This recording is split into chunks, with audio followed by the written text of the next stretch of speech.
Pilipinas, welcome po sa ating palatuntunang APAP Batangas, usapang pangkapayapaan, usapang pangkaunlaran. Sinasabi ko po na Pilipinas sapagkat ang ating pong palatuntunan ay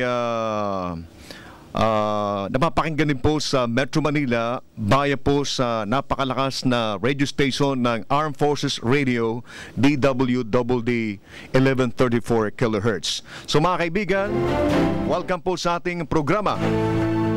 Pero bago po tayo magsimula, tayo muna po ay manalangin. Panginoon, kayo po ay muling lumalapit po sa inyo upang inyo pong pagpalain po ang ating palatuntunan. At hiningi po namin sa inyo, Panginoon, na inyo pong bigyan po kami ng magandang kaisipan sa araw pong ito upang amin pong magampanan ang amin pong tungkulin sa pagbibigay po ng tamang impormasyon sa ating pong mga kabayan upang sila po ay maging katulong po ng ating pamahalaan sa pagbibigay po ng magandang impormasyon at sa pagpapalakas po ng ating pamahalaan. Ang lahat nito ay amin pong hiningi sa inyo, Panginoon. Amen.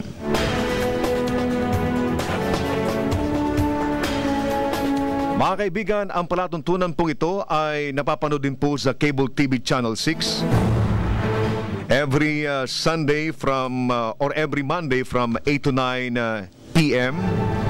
at Wednesday and Friday.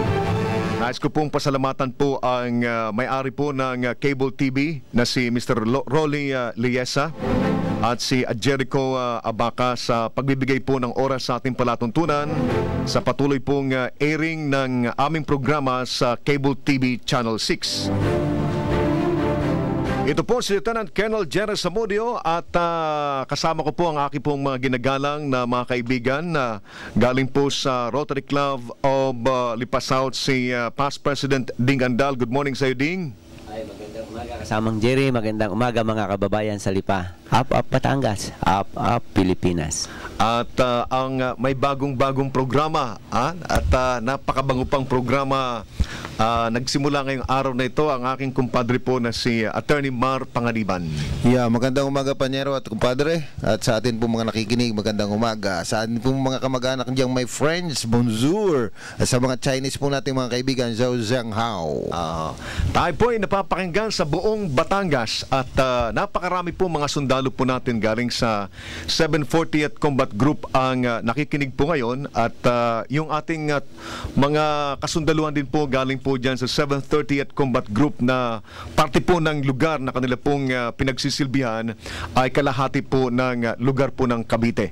At yan po ay pinamunuan po ni Lieutenant Colonel Incognito at dito naman po sa 740th Combat Group ay pinamunuan po ni Lieutenant Colonel Arnel Villarreal. So sila po ay mga regular po nating tagapagsubaybay sa ating pong palatuntunan. Ngayon pong araw na ito ay ang big day sapagkat ngayon po hinihintay po natin yung laban po ni Manny Pacquiao at alam ko na mamaya ay ihinto po li ang aktibidades natin dito po sa Pilipinas para panoorin po ang napaka-historical na laban po ni Manny Pacquiao sapagkat siya lang po ang atang boxer na congressman, ano? At saka ngayon pang 8 title niya na to, pare ko, at saka Ding, ano? Oo, pang 8 na raw ito. Talagang tama-tama ang pangalan niya, Pacman. Kain ang kain niya, kahit malalaki, kinakain niya. Kaya pang 8 na ang title word yan. At ang kagandahan kay Manny Pacquiao ay talagang nagbibigay siya ng inspirasyon sa ating mga Pilipino. Siya yung nagbibigay po ng pride sa lahat ng mga Pilipino ngayon. At mayroon akong nakausap Ding, mga kaibigan ko galing sa ibang bansa. Pag napakinggan nilang galing sa Pilipinas, ang attribution kagad kay Manny Pacquiao, ganun kalakas, ganun ang kamandag na naibibigay ng ati pong pambansang kamao na si Manny Pacquiao, di ba? Isipin mo, nag-endorso ng senador sa Amerika, ha? Oo nga, at talagang mukhang na mananalo pa. No.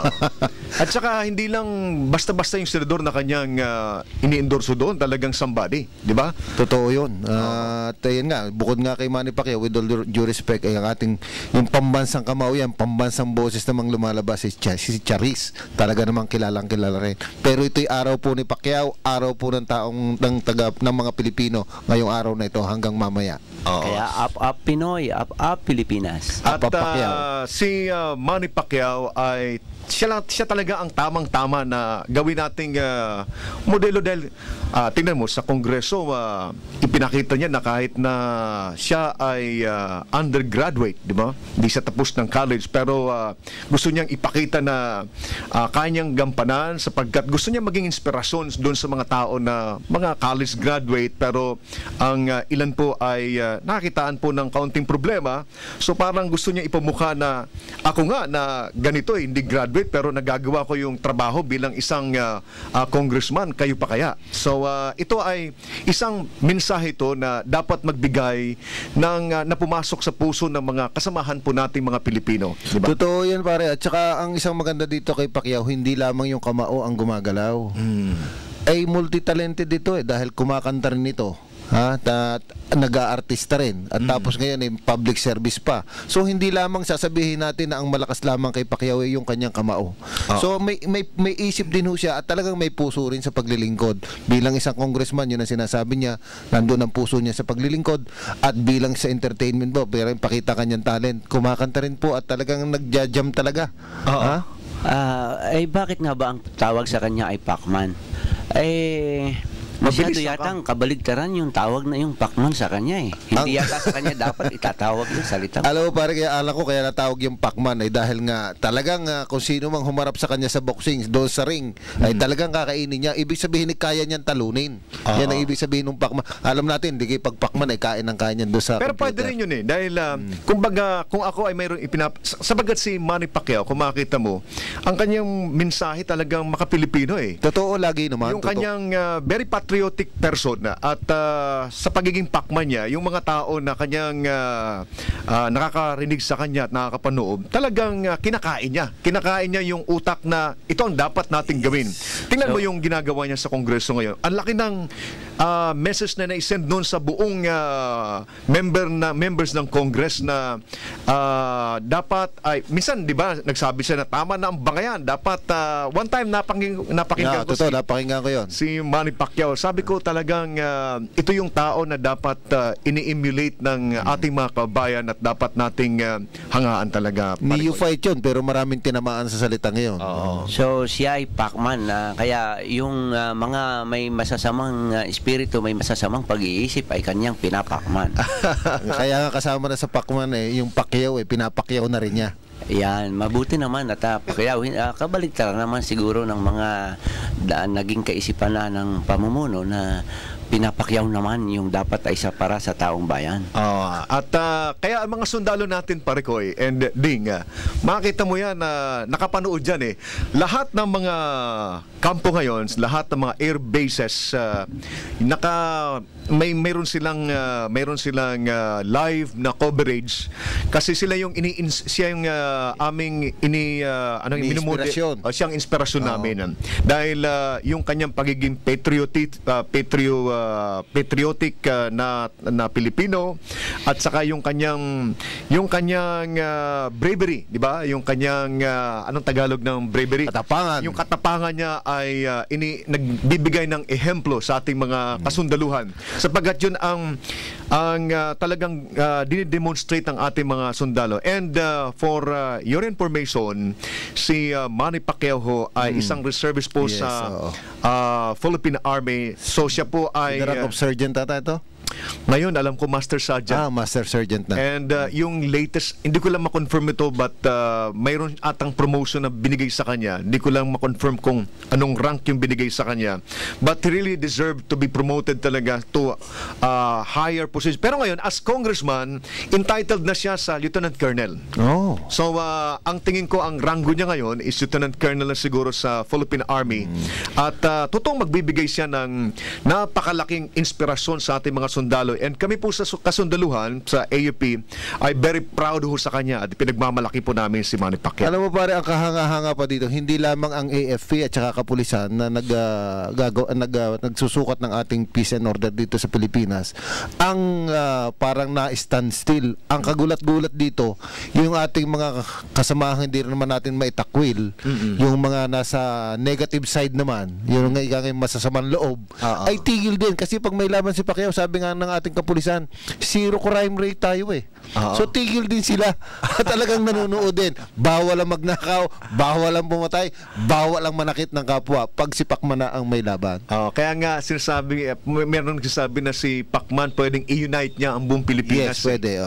Mukhang higit pa diyan ang kanyang impluensya. Mapapansin mo sa mga interview sa ibang bansa ay ang mga tao ay eager na maging kakilala o makalapit lamang si Pacquiao. Nagbibigay gala nga sa kumikilala, hindi lang tayong mga ordinaryong mga Pilipino. Sabi nga mo nga kanina, senador, nagre-request na si i-endorson ng Amerika, hindi basta senador. So hindi lamang tayo nag-idolize sa kanya, pati mga senador na Amerikano. Okay. Parikoy, nasa linya si Miss Alma Tuason, yung spokesperson po ng South Luzon Expressway at ati pong makasama ngayon sa ating palatuntunan para bigyan po tayo ng update tungkol dun sa pagbukas nitong itong extension na ito. But siguro batiin muna natin Miss Alma, magandang umaga sa iyo. Magandang umaga din po sa inyo at sa inyong mga nakikinig. Nandito po si Attorney Mar Panganiban at saka si Ding Andal, past President Ding Andal ng Rotary Club of Lipa South. Miss Alma. Ma'am Alma, good morning po. Mabuhay po kayo at ang inyong mga kasamahan. Mabuhay kayo, Alma. Magandang umaga sa inyo. Kayo din po. So, kumusta Miss Alma? Stand still ngayon. So, walang masyadong sasakyan dyan sa South Luzon Expressway. Dahil sa laban ni Manny Pacquiao, di ba? So, yung mga empleyado natin, bukas ba ang South Luzon Expressway? Hindi naman isasara. Binibiro lang kita. Ano na bang nangyari nito nagdaang isang linggo? Well, I have some good news kasi before Friday, ang aming balak sana sa buong South Luzon Tollway, magmulang Alabang hanggang Calamba, magbabawas muna kami ng some of the services, no, tulad ng toll gates for instance. Meron kaming mga spare toll gates dyan, 44 toll gates na bago, na pinaghahanda namin just in case na tataas yung vehicle volume, At sabi namin, dahil sa medyo lugi nga, hindi lang medyo lugi, talagang luging-lugi ang operations ng South Luzon Tollway, siguro magko-cost reduction muna. However, ang amin namang principal sa KL, minabuti na niya na kasi nung nandito ang aming chairman, si Dato Asmil Khalid, parang napansin niya na may pagka nangangamba ang mga tao na baka bumalik na naman ang South Luzon Tollway doon sa dating masikip, madilim. So sabi niya, wag na lang tayo mag-cost reduction. Maghanap na lang tayo ng ibang panggagalingan ng pondo para tuloy pa rin ang operations, full service pa din. Nako, so, mabuhay po kayo. Napakalaking bagay po yan at napakagandang balita. Salamat naman. Pero yun naman yung ating inaasahan na sana mabuksan na yung ating extension from Calamba to Tomas. Hanggang ngayon po ay wala pa rin kaming balita sa TRB kung papayagan nila yung hinihingi nating bagong singil para sa South Luzon Tollway extension. So, ibig sabihin hindi pa gumagalaw? Walang pagbabago doon sa napag-usapan natin last Sunday, Miss Alma? Wala pa po kaming nadinig, pero sa ngayon ino-audit po ang SLTC, South Luzon Tollway, para malaman kung ano ba ang tama at reasonabling singil para sa magmulang Alabang hanggang Santo Tomas na po. Ngayon, ang mangyayari dyan dahil na-remand nga po ng Supreme Court yung decision na yan sa TRB, kahit naman ano sila ngayon, kahit sila ay magdidesisyon na, mukhang ibabalik pa rin po nila yan sa Supreme Court para makonfirma. Sino nagsasagawa, Miss Alma, ng audit ngayon? Yung TRB ba? Yung TRB na po.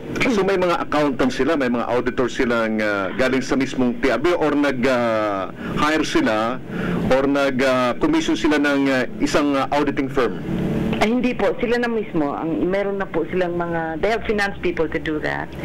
Okay. So, doon sa audit na ginagawa nila, Miss Alma, anong titingnan? Yung income versus doon sa expenses ninyo?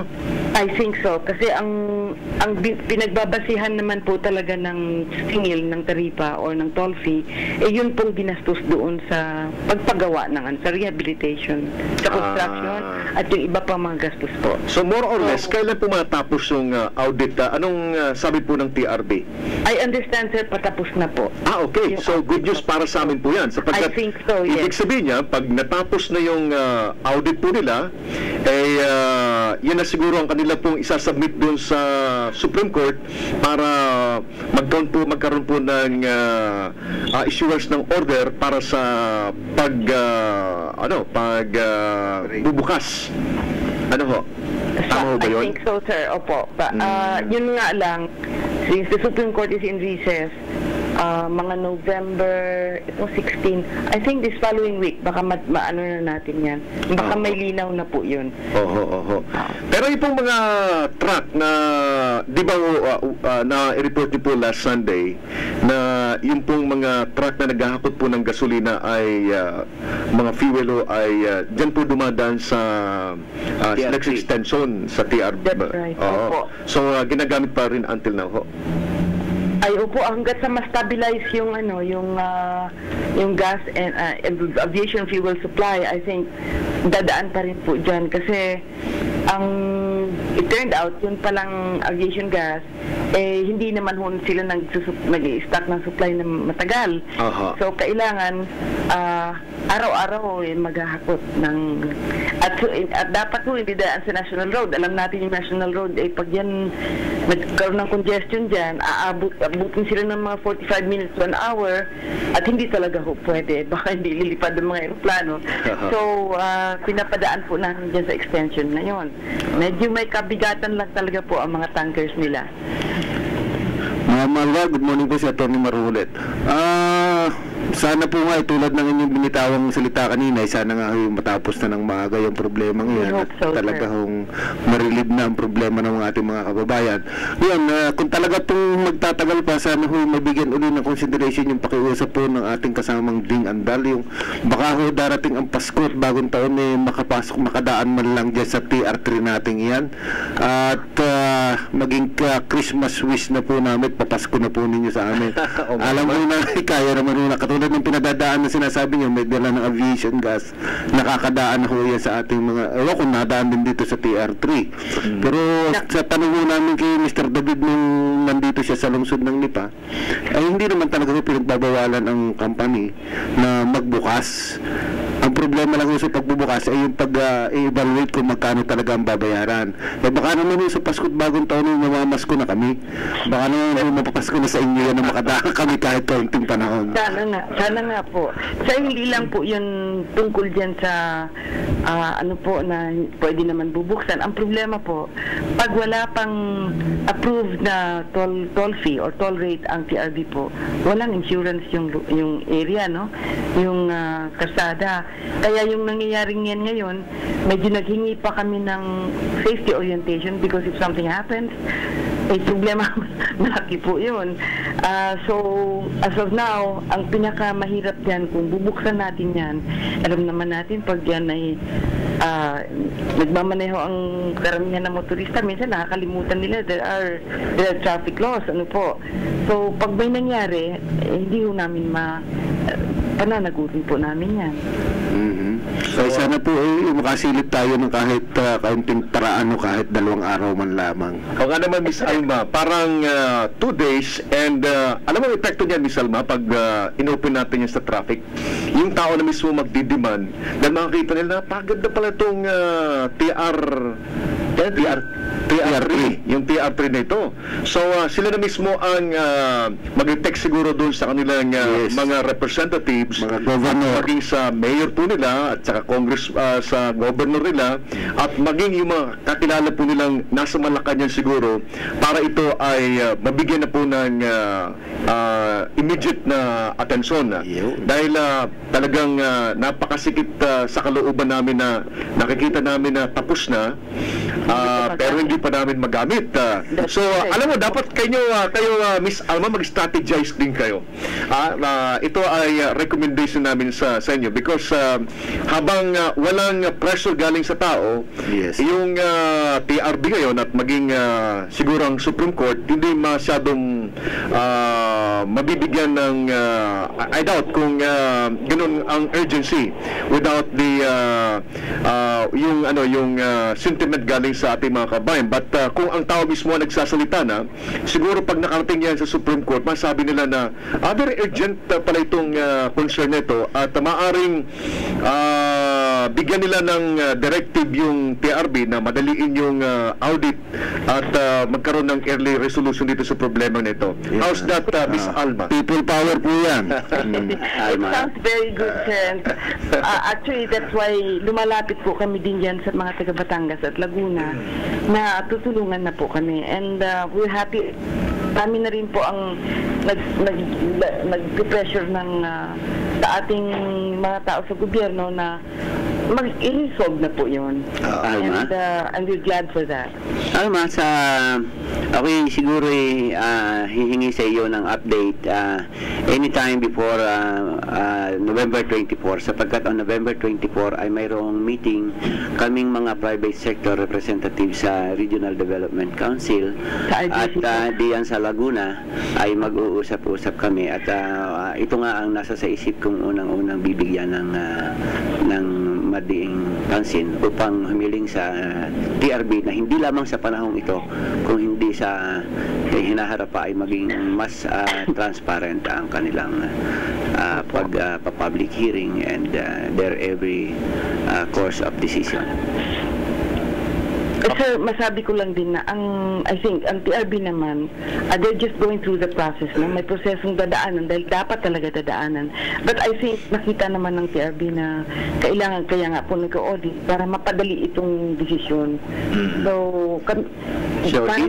So dito sa pag-uusap na ito ay pag-uusapan namin ang mga bagay na nakakaapekto sa rehiyon at nararamdaman ng ating mga pribadong sektor, at siguro ito ang isa sa mga unang concern, ang mga ganitong bagay tungkol doon sa mga infrastruktura natin na nakakaapekto sa kaunlaran ng ating region. Subalit dahil sa mga desisyon ng mga nasa sa pamahalaan o dahil sa ating bürokrasiya, ay nagiging mahirap yung dati nang ina-identify natin na kailangan na, subalit kahit nayari na ay hindi pa magamit.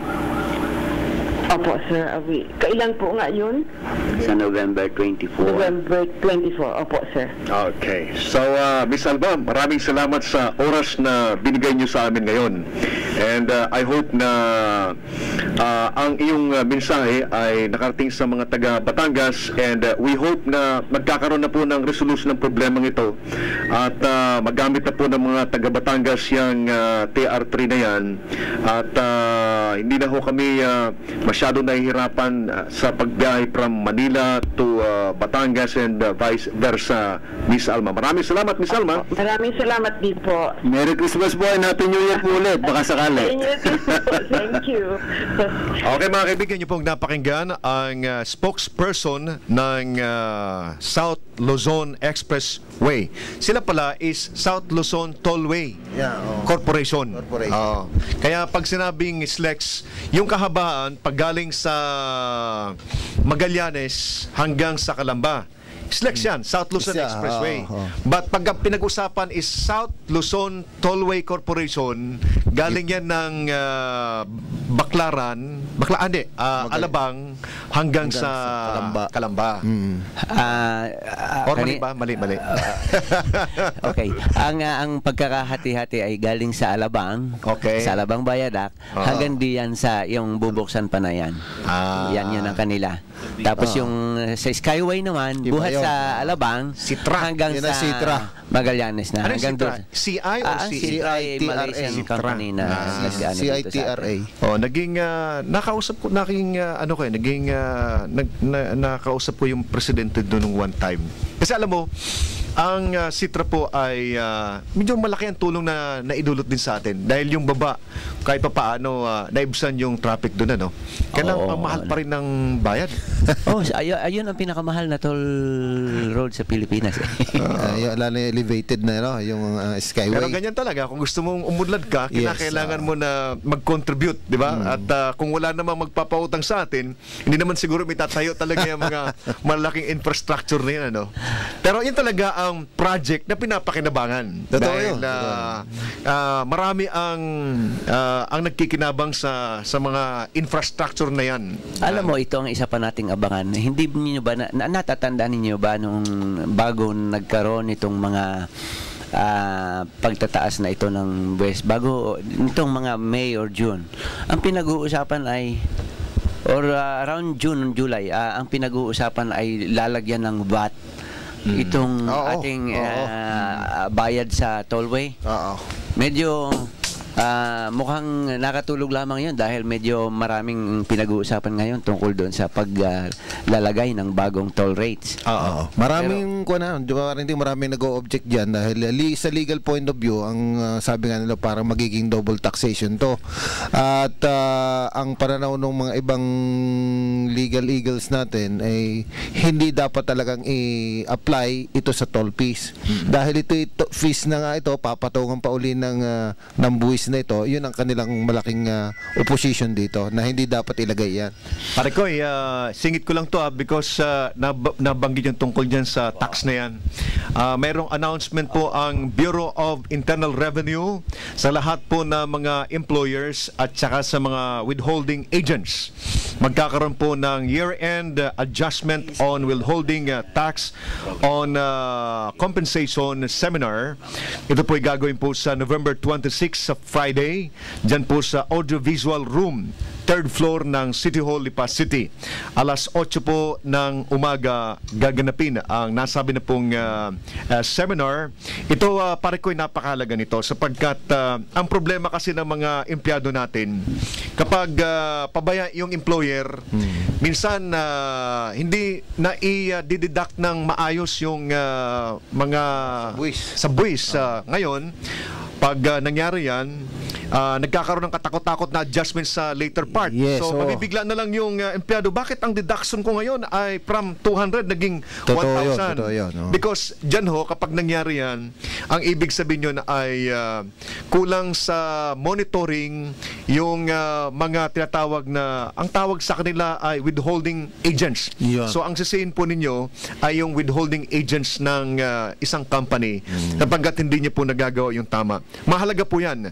At para hindi na magkaroon ng problema yung ating mga empleyado. And then, pag maganda kasi ang ating deduction, so ang gagawin ng isang empleyado ay mag-file na lang siya ng kanyang parang ang term dyan is filing na lang. Wala nang payments. Wala nang katakot-takot na mga computation, adjustment. Because alam naman talaga ng mga withholding agents ang dapat gawin nila. So, ibig sabihin ang withholding agents na talaga ang mag-shoulder noon. Oo. Okay, At sila ang sila may pagkukulang Sila din ang kinakausap din ng Bureau of Internal Revenue. Ulitin ko lang, year-end adjustment on withholding tax on compensation seminar.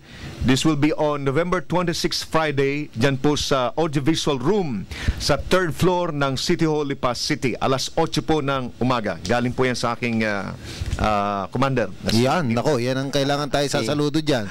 Nahirap pag hindi. Aba. Magandang umaga, Maring Nilda. Magandang umaga. Maswerte talaga ang BIR dito sa kay model employee Nilda. Isipin mo, 2-in-1 or naka 1+1 ang BIR. May programa nakakasarili na programa. Ayos yan. Pero in fairness sa ating BIR, lalo na ho dito sa atin sa lungsod ng Lipa, talagang sila very, dati kasi ang government ang ginagawa very reactive lamang ang government Pero ngayon talaga ang BIR natin is talagang active. Hindi yung kung kailan lang may problema saka lang gumagalaw. Ngayon talaga ine-expand nila, talagang ini-spread nila ang wings nila, lalo na sa information campaign para ho sa ating mga buwis na dapat ho talaga, marami ho pa ang hindi nakakaalam kung paano nga ginabawas ang buwis at kung anong mga buwis ang dapat bawasin ng ating mga kababayan. At saka under the leadership ngayon ni Hinares, yung bagong commissioner. Si Kim Hinares, Attorney Hinares. The best talaga. At alam kong marami mga pagbabago. Alam ko ng ating mga kabayan ay marami nakita mga problema sa Bureau of Internal Revenue ng mga nakaraan ng mga taon. At hindi naman po pwedeng ipagkaila ang talagang corruption sa Bureau of Internal Revenue. But ngayon ho I am very proud na ang nasabi na pong ahensya po ng ating pamahalaan ay mayroon po isang leader na kagaya po ni Kim na nakita natin ang pagbabagong mukha po sa Bureau of Internal Revenue. Huwag pong masasaktan yung mga empleyado po ng BIR. Sinasabi ko lang po yung katotohanan sapagkat talagang yan po ay general perception naman po ng ating mga nakikinig at dapat matuwa tayo sapagkat mayroon tayong Kim Hinares na inupoy. Alam mo, kapatid yan ng aking kaibigan ni si Atom yung may UNTV. At ako'y saludo kay Kim at wala dyang padre-padrino dyan kahit na sino mga politiko dyan hindi mo pwede sa kanya Kaya bilib ako kay Kim Hinares. Yun naman ang dapat ng mga nasa public service natin at hindi dapat magalit ang mga empleyado ng BIR. Dapat matuwa pa dito sa kanilang commissioner na ito dahil yung image po ninyo na hindi maganda nung una ay ngayon ay nagbabago na. Nag-iiba na ho ang aura ng mga empleyado ng BIR. Sa halip po magalit tayo, dapat yung matuwa at magpasalamat. At sana naman ay di matuwa na rin, sana sila ay di makakatulong na rin natin para yung mga nakolekta naman nilang pera ay magastos ng husay ng mga tagagastos. Yan ang malaking problema ngayon, Parikoy. Yung nakolekta ngayon is sapagkat ganyan lamang naman ang pamahalaan Magiging unfair tayo din kay Kim Hinares na maayos yung pagkukolekta ngayon tapos kung mayroong mga mangilan-ngilan dyan na paggamit naman, mayroong problema sa paggamit ng pondo talagang ang pagkolekta ng buwis ay napakalaking responsibilidad at napakalaki namang magiging tulong sa koleksyon ng buwis. Malaki ang impluensya ng kung papaano ginagastos yung nakuhang nakuhang pera sa taong bayan. Pasko ngayon, Pasko, wag ka masyado. Ganun lang naman, di ba? Tayo ay bilang mamamayan, may nagkakaroon tayo ng karapatan, ng pribilehyo na tayo ay mamuhay ng mapayapa, mamuhay na nakakapaghanap buhay, at tayo ay protektado ng ating mga kapulisan, ng ating security, at tayo ay mayroong mga kalsada, may mga transportasyon na nagagamit para tayo ay makapunta sa iba-ibang lugar, at doon ginagastos yung mga pera na nakukolekta natin at kontribusyon naman natin galing sa ating mga hanap buhay, kontribusyon naman natin yun sa gobyerno, sa pagpapatakbo ng gobyerno. Subalit kung tayo naman ay nakikita natin na ang ating mga nakokolekta sa atin ay marami ang bubo, siyempre nanghihinayang naman tayo, nagpagod tayo ng husto ron hindi ba Kaya nga yung pagsabi sa corruption, dalawang factor ang pera daw pagpasok, yan nga, nandiyan ang BIR, ay may corruption dyan. Nang pumasok sa loob ng Kabanang Bayan, paglabas naman, may corruption din. So dito sa ating nagiging obserbasyon, ay ang pagpasok, nawawala na ngayon, nababawasan ang korupsyon. Sana sa paglabas din, pag ginamit na yung pera, ay sana'y mabawasan na rin. At saka ako may panawagan din sa mga lokal na gobyerno natin na protektahan din natin yung mga malaki natin mga yung mga negosyante natin na like for example sa market, ano, kung mapapansin niyo maraming mga sidewalk vendors at ito yung pumapatay doon sa mga legitimate na mga businessmen natin dahil sa unang-una ito mga sidewalk vendors na ito na ang tinda niyan mga CD, mga DVD at ano pa mga electronic parts na items na binebenta lang diyan sa kalsada. At ito wala na itong resibo naman eh. At ang iba diyan walang registration sa city government. Ngayon, paano ka kung ikaw ay isang legitimate na negosyante na nagabayad ka ng kuryente, nagabayad ka ng tubig, nagabayad ka ng telepono. Ang pwesto ngayon, di ba, baba sa 30 milyan. Tapos may bayad ka pa sa city government ng permit mo. Babayad ka pa sa BIR. May accountant ka pa. Tapos pag minsan-minsan ay dadalawin ka na, hoy, pasasara ka namin kasi hindi ka nagbabayad o kaya ay kulang ang bayad mo. Hoy, ikaw ay sumasala sa regulasyon, hindi ba? Eh siguro kinakailangan bigyan natin proteksyon ang mga taong ito na lehitimong naghahanap buhay. Pag ganyan talaga sitwasyon na tarang walang kalaban-laban yung legitimate businessman dahil paano magiging kakameron ng laban? Sila'y bumabayad, yung kalaban walang bayad. Kumikita rin ito pero may bayad. Magaling pa ho ang laban ng Pacquiao at saka Margarito, may laban. Walang laban ang mga ganyang negosyo. Paano nga magiging competitive yung price mo kung ikaw mayroon kang mga operating cost at yung operating cost na nagpapalaki ng presyo mo. So, yung isang ordinaryong mga mamili pupunta doon sa illegal na nagbebenta kasi kumakatipid siya ng mga 300 up to 400 pesos o kaya mas malaki pa siguro dyan. Ikaw ba naman ay bibili ka pa doon sa mga pwesto? Diba? Yan ang malaking problema. Kaya sabi ko nga magaling pa rin Margarito at saka Pacquiao na laban, may laban. Pero doon sa sitwasyon sinasabi ni paring Jerry talagang mukhang walang laban. Sa isang banda siguro ang mga ganito na hindi naman dating nagbabayad ng buwis, ito namang mga ito siguro pwede rin mausap na kayo naman ay magkontribusyon at na tayo maayos, hindi ba? Para pare-pareho naman. Gayon din naman yung mga mayroon ng mga pwesto na nagsisikap na mag-comply ay siguro naman ang paglapit ng ating mga kasamang nasa sa pamahalaan ay maipaalam nila sa tao na maiparamdam na naiintindihan nila yung plight sapagkat maraming hirap ngayon itong mga entrepreneurs na nagsisimikap sa panahong ito ay dapat ipararamdam nilang sila'y tumutulong sa kahit naman kaunti na lamang ang inyong kontribusyon magkontribusyon. Yan ho. Ang ibig kong sabihin ni paring Ding let us be all be part ng solusyon, hindi ho ng problema. Yun ho yun. Sumali tayo dahil ito'y bayan natin. Wala naman hong magmamahal kundi tayong lahat dyan. Hindi ho po pwedeng si Juan at si Pedro lamang ang gagalaw. Pati ho si Maria, si Jose at lahat ng kasamahay kailangan gumalaw. Sama-sama concerted action po ang kailangan dito sa ikapag-unlad ng ating bayan. Ang pamamahala naman siguro ay pwedeng liderato, pwedeng ikaw ay guide at taga-akay at hindi yung ikaw ay control, hindi baga. Yun naman talaga. Kaya nga public service public servant. You got to be a leader. That's it. Kailangan, kung leader ka, kailangan may leadership talaga. Maliit na o malaking bahagi ka ng maliit o malaking kawani ka ng pamahalaan, empleyado o ano ng pamahalaan, iparamdam mo. Ding pakilapit lang kaunti lang yung leadership. Kaya laging sinasabi namin sabi ng aking teacher, kung gusto mong maging kagalang-galang, kumilos ka ng kagalang-galang, magsalita ka ng kagalang-galang, at mag-isip ng kagalang-galang. Yan po ang leader. Okay, mga kaibigan, oras po natin sa buong Pilipinas. Hindi ko na pala babanggitin kasi mamaya mapakinggan mapanood po tayo sa Cable TV Channel 6. Oo, tuloy-tuloy. DJ natin, bigyan natin yung microphone at yes, dito. Sasama natin yan sa ating palatuntunan para mapanood ninyo ngayon sino yung nagsasalita after nung programa namin. Okay, so bati ka nga. Anong first name mo? Yung totoo, yung real name? Yung totoo? Marian po. Marian, good day. Kasi mamaya mapanood tayo ng gabi sa Cable TV. Okay, so magandang umaga po sa lahat. Na-expose na yung beauty mo ngayon, Marian, sa ating mga nakikinig, ano? Your beauty is no secret anymore. Yan, nurse nursing student siya, pero nasa broadcast siya. Ay? Tama yon. Parang iniisip ko, hindi po, IT po ako. Sa IT ka. Kami naman, mga licensed civil engineer.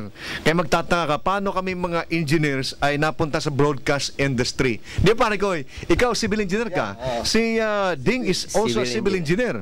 Ako, licensed civil engineer din ako. Naalala ko nga pala parang Jerry sa on our next program ay ating iniimbitahan yung mga taga PICE, Philippine Institute of Civil Engineers na Batangas chapter. Okay, very good. At alam mo, mahalaga na maimbitahan natin yung mga engineers natin sapagkat napakalaki po ang papel na gagampanan nila doon po sa programa ng ating Pangulong Pangulong Noynoy Aquino na transparency at saka yung accountability. Ang PICE ay napakahalagang instrumento ito para yung ahensya po ng ating pamahalaan, particularmente po ang Department of Public Works and Highways, ay dumating doon sa punto na yung lahat ng mga projects na ini-implement nila sa mga rural areas ay baka makumpel nila na ilagay yung bill of materials at saka yung scope of works para sa ganon yung mga tao ay ma-empower sila sa pag-monitor, supervise ng implementation ng project. Kasi ako, ang tingin ko dyan pare ko bilang isang licensed civil engineer, kapag ang isang project ay nandiyan yung cost ng nandoon bill of materials, nandoon yung scope of works, ikaw na nag-implement na engineer ay hindi ka magkakaroon ng lakas loob na bawasan yun sapagkat maraming mata nakatingin, di ba? Totoo yun. At saka kung mayroong mga nanghihingi man dyan kung sino man yan, ikaw ngayon hindi ka pwedeng bumigay sapagkat alam mo na mayroong kang responsibilidad doon sa mga tao. At kung ikaw ay magbibigay, malulugi ka. Hindi ka makakapag-project ngayon. Pero ang importante dito is like for example, ito yung advocacy ko noon pa na like for example sa national government, kung ang budget natin is 100 billion, i-identify kung nasaan yung 100 billion yan. Ilan sa Region 1, ilan sa Region 2, and so on and so forth. Tapos pagdating doon sa region, let's say ang nabigay sa kanya is 10 billion naman. Yung 10 billion naman, paano mahati-hati na naman yon? Anong mga district na naman yon? Pagdating sa district, pag nakatanggap siya ng 500 billion naman, yung 500 million, ano mga projects yun? At saka saang mga bayan naman yan? At pagdating doon, papasok na yung mga detailed na scope of works at saka mga bill of materials. I'll tell you, yung programa po ng ating Pangulo na transparency ay magiging very effective po dito sa ganitong klaseng programa. Ang kinakailangan lang natin is mayroong isang organization kagaya ng PICE na siyang magtutulak nitong programang ito na magkaroon talaga ng transparency sa pagpapatakbo ng mga projects natin sa iba't ibang mga barangay at iba't ibang mga bayan sa ating bansang Pilipinas. Ang distribution ng wealth ay ang distribution ng mga project ay pinag-uusapan niyan unang-una sa budget. Yun ay sa budget pa lamang ay sa preparasyon pa lamang line ng budget budgeting. ay kino-consider na kaagad ang distribution, geographical at saka population. Okay. Ngayon yung pagbabantay ay ikaw man ay civil engineer or hindi civil engineer, ang sino mang mamamayan, grupo ng mga mamamayan ay dapat ay babantayan para nga makita kung talagang nagugol ng husay. Ito ang dahilan kung bakit kadalasan ang mga non-government organizations ay iniimbita at bahagi talaga ng mga bidding process. Ang PICPA, madalas ay sila ang na-invite sa mga bidding natin sa lokal at saka sa mga national bidding. Subalit, siyempre, pagdating sa field, ay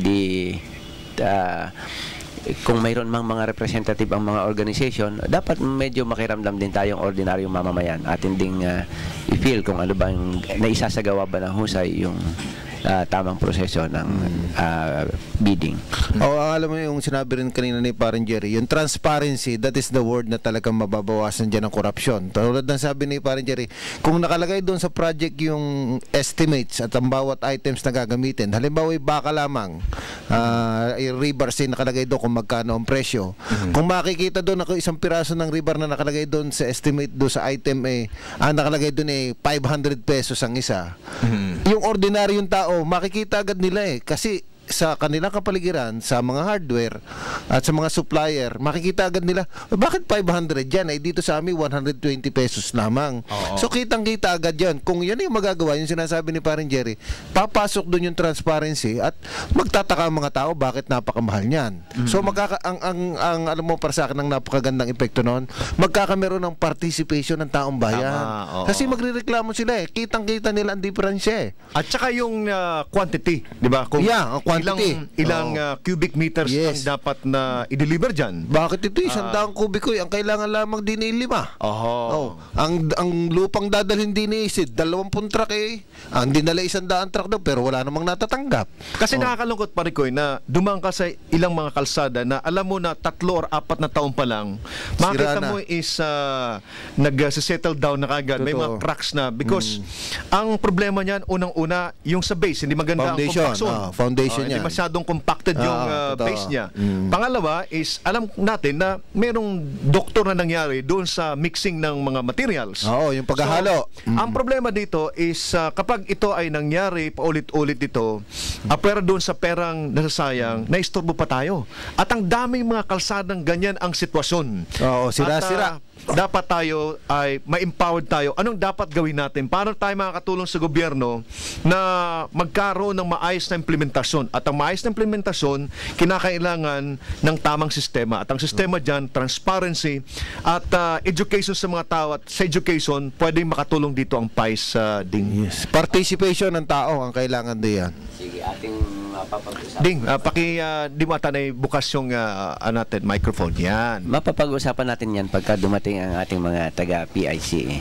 Okay, Parikoy, Ding, inabot na tayo ng panahon sa ating palatuntunan. Tayo po'y magpapaalam na sapagkat mayroon pa tayong programa sa kabila doon po sa Blue Sapphire para po sa another program po ng APAP Batangas. At siya nga ho pala, huwag niyo pong kakalimutan na bumili po ng police files tonight. Every Sunday.